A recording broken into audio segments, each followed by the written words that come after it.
앞으로 지구는 광주 전남을 중심으로 돌아간다. 광주의 시선으로 대한민국을 바라보는 시사 토크쇼 신지동설 시작합니다. 안녕하세요. 신지동설에서 진행을 맡은 신혜빈입니다. 안녕하세요. 신지동설에서 유지태를 맡고 있는 임지석 변호사입니다. 네, 신지동설의 김동규입니다. 끝이에요? 뭐죠? 뭐죠? 저 생각이 안 나가지고. 그러니까 나 김동규다 이건가요? 네, 출연자 김동규입니다. 아니 그럼 변호사님은 유지태를 닮아서 지금 유지태라고 하신 거예요? 무슨 소리예요? 우리 그 다음에 이제 게스트 있잖아요, 게스트. 설마 게스트랑 당연하죠. 이름이 센스. 방송을 항상 준비하는 자세. 방송인 임지석 변호사입니다. 인정입니다. 역시. 이름이 되게 닮으셨어요. 이재태, 유지태 하면은 닮으셨네. 그래서 하신 이재태 아직 공개 아직 아닌데. 공개 안 했는데. 지금 이제 방송을 이렇게 막 하겠다는 거죠. 이거는 준비 안 했는데 내가 준비한 거에서 그냥 무인승차를 해서 막 보안 누설하고 막 마음대로 하겠다. 이게 근데 같이 나가는 게 아닌가요? 소개할 때? 네, 저희 셋만 지금 나가고 있습니다. 네. 네, 동기님 반성하세요. 반성하세요. 반성하겠습니다. 네. 네. 예전에는 배나 곰탕 같은 이미지가 많이 떠올랐는데 요즘에는 분위기가 좀 달라진 것 같습니다. 에너지, 그리고 도시 변화 이야기, 그리고 나주의 미래에 대한 다양한 말들이 나오고 있습니다. 그래서 오늘 신지동설에서는 나주가 변해가는 이야기, 그리고 그 변화 속에서 앞장서고 있는 분을 만나 이야기 들어보려고 합니다. 지금 나주는 어디로 가고 있을까요? 게스트분을 만나 이야기 들어보겠습니다. 정치가 딱딱하게 느껴질 땐 신! 지. 동. 썰. 네. 나주에서 오래 활동해온 현장형 정치인입니다. 기자로도 활동하셨고요. 행정도 오랫동안 경험하셨습니다. 그리고 이제는 도시의 방향까지 이야기하고 계신 분입니다. 더불어민주당 이재태 나주시장 출마 예정자님이십니다. 안녕하세요, 의원님. 네, 안녕하세요. 반갑습니다. 네, 우리 신지동설의 명물 코너. 그 사람이 알고 싶다. 네, 해보겠습니다. 네, 오늘은 전남 나주시장 선거를 준비하고 계시는 이재태 전남도의원님 모셨습니다. 이재태 도의원님은 나주에서 태어나서 초, 중고를 모두 나주에 나오셨습니다. 이후에 목포대학교 지역개발학과를 졸업하신 후에 1992년부터 언론인으로 활동하셨습니다. 그때부터 2000년까지 나주신문사의 취재기자, 취재팀장을 맡으셔서 활동하셨고요. 2002년까지 나주투데이에서 또 기자로서 활동하셨습니다. 이후에는 2003년부터 나주시의 민선 3기 비서팀장을 맡으셔가지고 나주시에서 집행부와 함께 일하는 역할을 하셨고요. 민선 3기, 4기, 6기에서 모두 이제 함께 활동하셨습니다. 민선 6기 때는 시민소통팀장 맡으셔가지고 열심히 활동하셨고요. 이후 2020년부터는 신정훈 의원의 비서관으로서 이제 국회에서 1년간 일하셨고요. 이후에 사단법인 지역경제발전연구원에서 책임연구원으로 활동하셨습니다. 이후에 2022년도에 지방선거에 처음으로 나섰고요. 전남도의원으로 당선되셔가지고 4년 동안 활동하셨습니다. 지난 1월 31일에는 오직 시민만 생각함이라는 책을 출간하셨는데요. 이 자리에서 나주시장 선거에 나서겠다는 선언을 하시고 현재 열심히 나주시장 선거를 준비하고 계십니다. 반갑습니다. 네, 반갑습니다. 반갑습니다. 근데 그걸 저도 실은 나열해서 말씀드려 굉장히 쉽지 않은 부분들이 참 대단하시네요. 먹고 살기 위해서 어쩔 수 네, 없습니다. 안타깝게도 오류가 하나 있었습니다. 뭔가 있었나요? 출판 개념의 이름이 네. 책 이름이었는데요. 네. 오직 시민만 봄입니다. 맞아요. 오직 시민만 봄이었습니다. 그 말씀 드리려고 했는데. 정말요? 네. 제가 뭐라고 했는데? 오직 시민만 생각함으로 생각함. 말했습니다. 생각. 오직 시민만 봄이 맞습니다. 예, 맞습니다. 정정하겠습니다. 네, 후보님께서는 나주에서 얼마나 사셨죠? 한 번도 떠난 적이 없었고요. 흔히 자기소개서 쓸 때 있잖아요. 네. 그때 꼭 빠지지 않고 쓰는 자기소개가 있습니다. 저는 우물한 개구리입니다. 말 그대로 나주라는 우물에서 한 번도 밖을 벗어나지 않은 좋게 포장해서 이야기하면 풀뿌리 정치인이라 하고 조금 제 스스로 낮춰서 이야기하면 저는 우물한 개구리입니다. 이렇게 소개합니다. 그때 아까 그 이력 중에 그 목포대학교 졸업하다고 하셨죠? 예, 맞습니다. 그럼 그때 목포에 계신 거 아니에요? 통화했습니다. 그리고 그 비서관 하실 때는 그러면 국회로. 그때는 이제 주말 부부를 했습니다. 아, 거기 서울에서 오피스를 얻어놓고 매주 금요일 저녁에 내려왔다가 월요일 첫 차 타고 이렇게 와. 오가는 정말 모든 순간을 나주와 함께 하셨네요. 나주하면 살기가 되게 좋은가 보네요. 다른 사람들이 네. 다 딴 데로 잘 안 움직이고 나주 안에 계속 머무른다는 게. 네. 그럼 의원님께 나주란 어떤 곳이에요? 제가 살아온 삶의 전부이자 또 앞으로 살아갈 영원한 삶의 터전, 이렇게 정리한 것이 명쾌한 정리가 아닐까 싶습니다. 아, 그럼 우리 의원님께서는 2022년에 처음으로 도의원이 되셨어요. 정치의 입문은 조금 느렸던 것 같은데 그 이유도 따로 있으신가요? 저처럼 정치 주변에서 오랫동안 일했던 사람들이 방관자적 입장에 있는 것보다는 책임의식을 갖고 소명의식을 가지고 일을 하는 것이 좀 필요하겠다 싶어서 좀 뒤늦게 결심을 하게 되면서 남들보다는 좀 뒤늦은 출발이다. 네, 그렇게 생각하고 있습니다. 아, 그리고 도의원 하신 지 3년 만에 시장 선거에 도전을 하게 되셨어요. 제가 이제 행정도 해보고 정치도 다 해봤는데요. 정치는 최선의 주장을 하는 자리라 생각이 들어요. 그런데 행정은 최선의 주장이 아니라 차선을 선택하는 선택의 과정이다. 그냥 최선의 주장만 부르짖게 되는데 이게 너무나 공허한 메아리 있더라. 메아리로 들려오더라. 실제적인 성과를 만들어내는 일은 이 지방정부에서 일을 해서 책임 있는 성과와 결실을 만들어내는 것이 실제로 우리 삶을 바꾸는 가장 큰 밑거름이 되겠다. 그런 생각 때문에 현실 정치를 좀 더 가까이서 해보고 싶다. 그래서 이제 지금 준비하고 있는 것이 나주시장 선거입니다. 네, 그럼 의원님께서는 현재 시장과 의원님과의 차별화된 특징이 있다면 어떤 게 있을까요? 의원님만의 어떤 좋은 점?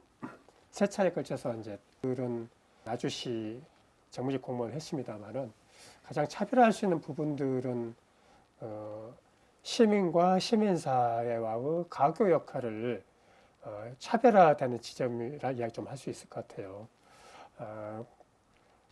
이 관료주의에 오래 머물러 있다 보면은 실은 이 사고 자체가 우리가 관성적인 매너리즘에 빠지기 쉽거든요.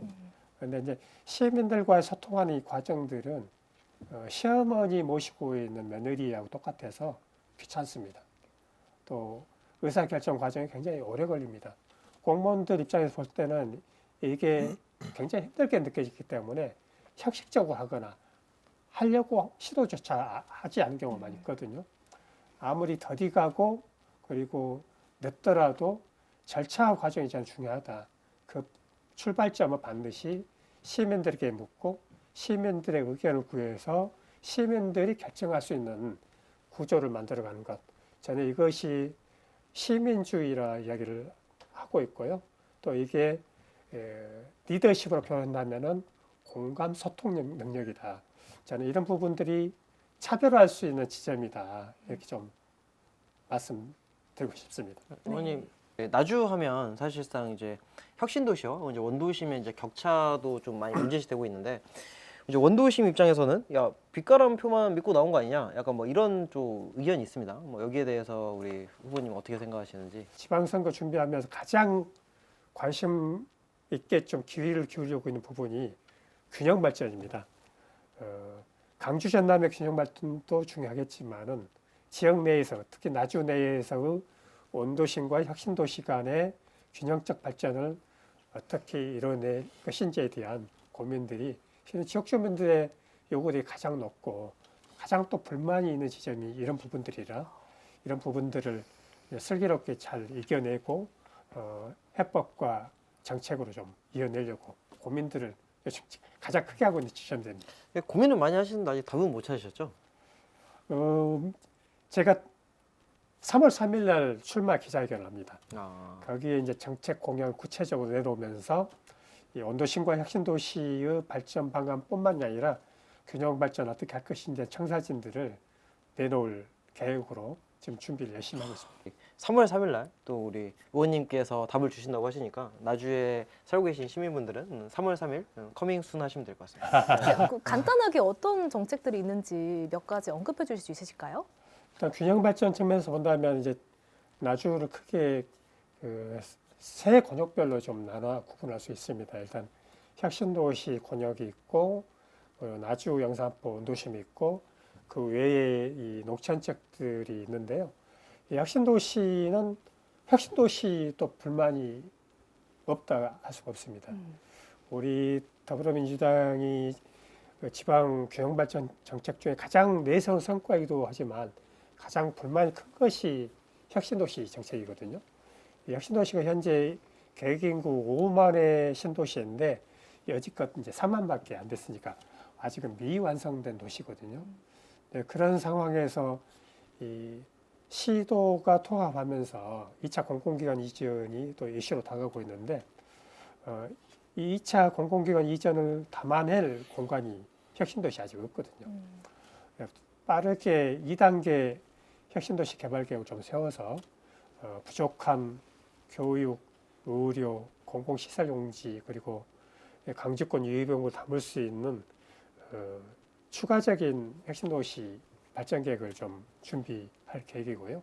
특히 나주 원도심은 전라도 천년의 역사적 공간이기 때문에 역사문화도시가 살 수 있는 컨텐츠들을 잘 발굴해내서 관광으로 먹고 살 수 있는 도시 그리고 또 긍자 자부심을 느낄 수 있는 원도심 주민들의 공동체를 형성할 수 있는 주거공간을 좀 마련해서 가장 값싸고 편한 주거공간을 좀 만들어낼 계획입니다. 지금 마을이 다 해체되고 있거든요. 농촌 지역 같은 경우는 시도 통합하면 가장 불이익을 얻을 수 있는 것들이 농어촌 지역이라고 보거든요. 근데 이 해마다 5조씩 4년간 20조 원의 특별 지원이 투입된다고 하는데요. 이 투입된 돈이 허투루 쓰이지 않게끔 하는 것이 핵심이라고 보는데 원래 이재명 정부가 시도 통합하면서 농촌 지역에 하고자 했던 부분은 기본소득이거든요. 농촌 기본소득.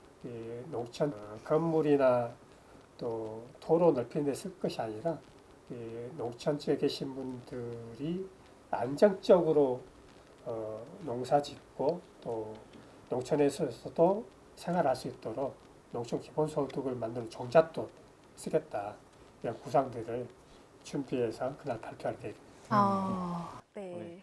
의원님이 혁신도시는 기술로 발전시키고 원도심은 문화로 발전시키고 나머지는 복지로서 또 성장시킨다고 하시니까 저렇게 잘 정리해서 설명하겠습니다. 아니 제가 저 돈 받고 있으니까 정리는 해드려야 될 것 같아요. 네. 최근에 나주시가 인공태양 연구시설을 유치했는데요. 보니까 의원님께서 도의원이 되신 이후부터 유치 전까지 좀 지속적으로 주장을 하셨더라고요. 그거를. 그래서 왜 이거를 이제 유치하기 전부터 주장하셨는지도 궁금합니다. 근데 우리 김 기자님 네. 이야기가 혹시라도 나오면 꼭 네. 하고 싶은 이야기가 있었거든요. 네. 정치인들 다들 내가 열심히 해서 내가 부자에 뛰어서 이걸 유치했어 하는데요. 만약에 에너지 공대를 유치하지 못했으면 과연 인공태양을 유치할 수 있었을까 이런 생각을 해요. 그 이유 중에 하나가 이제 이 인공태양을 유치했던 원동력 크게 이제 한 3가지 정도 있다고 보는데요. 그 중에 하나가 집안의 안정성, 또 하나는 그 지역 주민들의 모아진 역량과 열망 이런 것들이 있고 또 하나는 연구 기반 시설 이렇게 볼 수 있는데요. 인공태양의 이제 가장 핵심 기술 중에 하나가 초전도 도체라는 이 핵심 기술이 있어요. 근데 이걸 에너지 공대가 이 정보통신부 공모사업 통해서 이 선정이 돼서 실은 이 원천 기술이 핵심 기술이 없었다면 아마 다른 지역에 뺏겼을 가능성이 클 겁니다. 그래서 저는 이게 어떻게 보면 이게 특정 정치인들이 이루는 계시라기보다는 이 앞서 에너지 공대를 유치에 힘을 실어 주셨던 전남, 강주 시도민들의 열망과 의지가 모아졌기 때문에 당연히 따라올 결실이었다 이렇게 적당가를 해보고요. 저는 그 과정 중에 조그만 힘이 됐다면 무엇을 했냐면 이 원천 기술, 핵심 기술을 따오는데 제가 그때 국회에 있을 때였고 에너지 공대를 유치할 때는 제가 특별법, 에너지 공대 지원 특별법을 만드는 실무자 역할을 했었고요. 한전 법무팀하고 그리고 또 아까 초전도 도체 이 공모사업을 따올 때는 제가 예산 실무를 했기 때문에 아마 언론 보도 찾아보면 제 힘이 있었기에 공모기술 사업비를 확보했다. 이게 한 500억 정도 됐었는데요. 이게 굉장히 좀 뿌듯하게 남아있는 기억입니다. 요즘 광주 전남 통합 이야기가 계속 나오고 있습니다. 만약 시장이 되신다면 통합 과정에서 나주가 어떤 역할을 해야 한다고 보시는지 궁금합니다. 나주 특히 혁신도시가 갖고 있는 상징성이 강주의 빛 그리고 이 전남 영산강의 강가람 이거 빛가람 혁신도시 플러스는 말이 빛과 물이 하나 되는 상생의 생명도시 이렇게 표현을 하고 있거든요. 근데 말 그대로 광주 전남의 가장 균형적인 역할을 할 수 있는 공간적 지점을 꼽는다면 어느 누구도 똑같이 답을 할 수 있는 곳이 공동 혁신도시가 아닐까. 근데 다만 지금 통합청사 없이 각 광주와 목포 그리고 순천에 있는 동부청사를 분산해서 통합시가 출범하겠다고 하는데 그럼에도 불구하고 상징적인 광주 전남의 통합시를 대표할 만한 공간적 지리적 공간은 빛가람 혁신도시가 아닐까 그런 이야기를 좀 드리고 싶습니다. 그러면 신청사를 뭔가 혁신도시 같은 곳에 건립하겠다는 생각도 있으신가요, 혹시?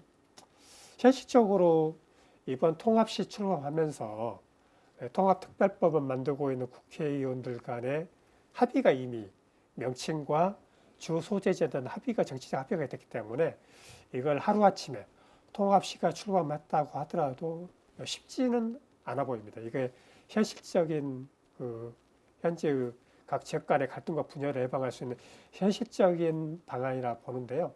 그렇다 하더라도 광주 전남 공동 혁신도시가 갖고 있는 그리고 에너지 수도를 표방하고 있는 나주의 상징성을 살린다면 통합시의 에너지 산업본부 가치를 한다면 이런 전략본부 에너지 쪽 전략본부는 반드시 나주에 위치해서 행정을 펼치는 것이 통합시의 미래의 발전을 위해서 바람직한 일이 아닐까. 네. 마지막으로 신지동설 시청자 여러분과 나주 시민들께 진심을 담아 한 말씀 부탁드립니다. 예, 신지동설 시청자 여러분, 추웠던 겨울이 지나고 우수가 지나면서 이제 봄의 기운이 물씬 싹트고 있습니다. 모두가 기다려온 희망의 나주의 새로운 봄을 만들기 위해 열심히 뛰겠습니다. 관심 갖고 응원해 주시고 올 한 해 내내 건강하시고 복된 한 해 되시길 바라겠습니다. 나주의 봄 반드시 꽃 피워내겠습니다. 고맙습니다. 네. 우리 두 분께서는 오늘 의원님 뵈니까 어떤 색깔이신 것 같으세요? 뭐 애매하지 않죠. 봄의 색깔이라고 보여집니다. 그러니까 오늘 신지독설 오셔서 뭐 광주 전남에는 뭐 사실 다 MBC는 보실 테니까 특히 뭐 나주 시민분들이 오늘 이 방송을 보시면 아 우리 이재태 의원님은 봄이구나 이렇게 인지해 주시면 아마 우리 의원님께서 나주에서 또 나주 시민들의 삶을 가장 가까이에서 봄을 꽃 피워낼 거라 믿어 의심치 않습니다. 네, 의원님의 이제 삶의 경력을 보니까 나주시에서 어공으로 어쩌다 공무원으로 3기, 4기, 6기 이렇게 계속 계셨고 또 국회에도 계시고 다양한 경험이 있으신데 또 무엇보다도 현장에서 빛가람동 주민들과 함께 또 나주 시민들과 함께 되게 오래 일해 오셨던 것 같습니다. 그래서 이야기를 들어보니까 좀 그런 경험들이 좀 많이 느껴져가지고 이번 선거 잘 준비하실 것 같고 되게 기대를 많이 하고 있습니다. 네, 그럼 오늘은 나주 이야기를 중심으로 이재태 출마 예정자님과 함께 이야기 나눠봤습니다. 정치가 딱딱하게 느껴질 땐 신! 동! 쌀 저희는 다음 시간에 깊이 있고 더 재미있는 이야기로 찾아오겠습니다. 시청해주신 여러분 고맙습니다.